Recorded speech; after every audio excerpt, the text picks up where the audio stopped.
एक दिन एक शेरनी की मृत्यु हो गई जब वह अपने शावक को जन्म दे रही थी। उसी समय एक भेड़ों का झुंड वहां से गुजर रहा था। शेर का शावक अनजाने में उस झुंड में शामिल हो गया। भेड़ों ने उसे अपने झुंड का हिस्सा बनना सिखाया और इस तरह शावक भेड़ों के बीच पलने लगा। भेड़ों के साथ रहते हुए शेर का शावक यह मानने लगा कि वह भी एक भेड़ है। वह भेड़ों के बीच बड़ा हो रहा था, इसलिए उसके लिए भेड़ों की तरह जीना स्वाभाविक था।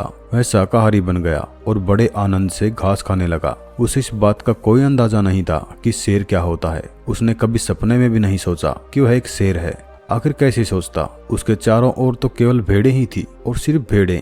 उसने कभी शेर की तरह नहीं दहाड़ा। वह कभी शेर की तरह अकेला नहीं रहा। समय बीतने के साथ शावक बड़ा होने लगा। वह एक सुंदर युवा शेर बन गया। भेड़ें उसकी आदत बन चुकी थी, जैसे वह भेड़ों का आदी हो चुका था।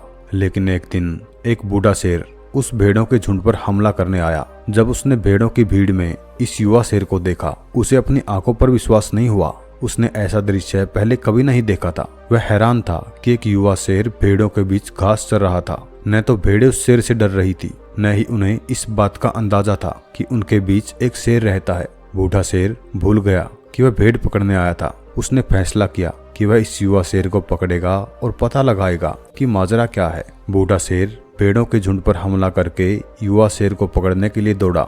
उसे देखकर सारी भेड़ें अपनी जान बचाने के लिए भागने लगी।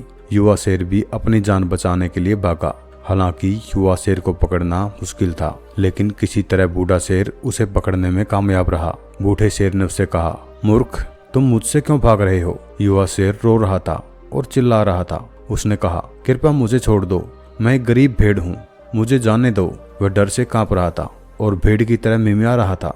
बूढ़े शेर को जल्दी समझ आ गया कि क्या बात है। वह उस युवा शेर को खींचकर एक झील की ओर ले गया। युवा शेर विरोध कर रहा था। वह वहां जाने को तैयार नहीं था। वह मृत्यु से डर रहा था, रो रहा था, चिल्ला रहा था, लेकिन बूढ़ा शेर उसे छोड़ने वाला नहीं था। उसने उसे खींचा और झील के पास ले गया। झील शांत थी, जैसे एक दर्पण। बूढ़े शेर ने युवा शेर को पानी में देखने के लिए मजबूर किया। उसने कहा, देखो, मेरे चेहरे को देखो और अपने चेहरे को देखो, मेरे शरीर को देखो और अपने शरीर को पानी में देखो। युवा शेर ने आंसुओं भरी आंखों से झील में देखा। जैसे ही उसने अपनी छवि देखी, वह स्तब्ध रह गया।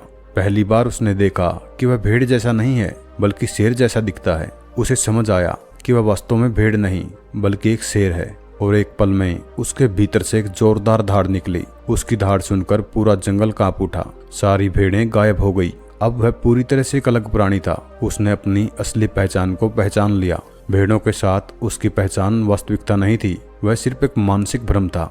अब उसने वास्तविकता देख ली थी। युवा शेर को एक अजीब ऊर्जा का एहसास हुआ जो उसने पहले कभी नहीं महसूस की थी। मानो वह ऊर्जा अब तक सोई हुई थी। उसे एक जबरदस्त शक्ति का एहसास हुआ। वह हमेशा एक कमजोर और विनम्र भेड़ रहा था। उसकी सारी विनम्रता, सारी कमजोरी पल भर में गायब हो गई। इस सुंदर कहानी के भीतर एक गहरा संदेश छिपा है। जरा सोचिए, आपके भीतर कौन सी ऐसी प्रतिभाएं और अक्षमताएं छिपी हो सकती हैं जिनका आपको अभी तक पता नहीं है। आप भी एक शेर हो सकते हैं जो भेड़ों की भीड़ में घिरा हुआ है। वे आपको यह विश्वास दिला रहे हैं कि आप उनसे कहीं कम हैं, जो आप वास्तव में नहीं हैं। आपके आसपास ऐसे लोग होंगे जो हमेशा आपको यह महसूस कराएंगे कि आप अपने जीवन में कुछ नहीं कर सकते, क्योंकि कहीं न कहीं उनके साथ रहते रहते आप भी उनके जैसे बन गए हैं। आपको ऐसी भीड़ से अलग होना होगा, अपनी असली अक्षमता को पहचानना होगा, और जिस दिन आप अपने भीतर के उस शेर की क्षमता को पहचान लेंगे, उस दिन कोई भी आपको सफलता के रास्ते पर आगे बढ़ने से नहीं रोक पाएगा।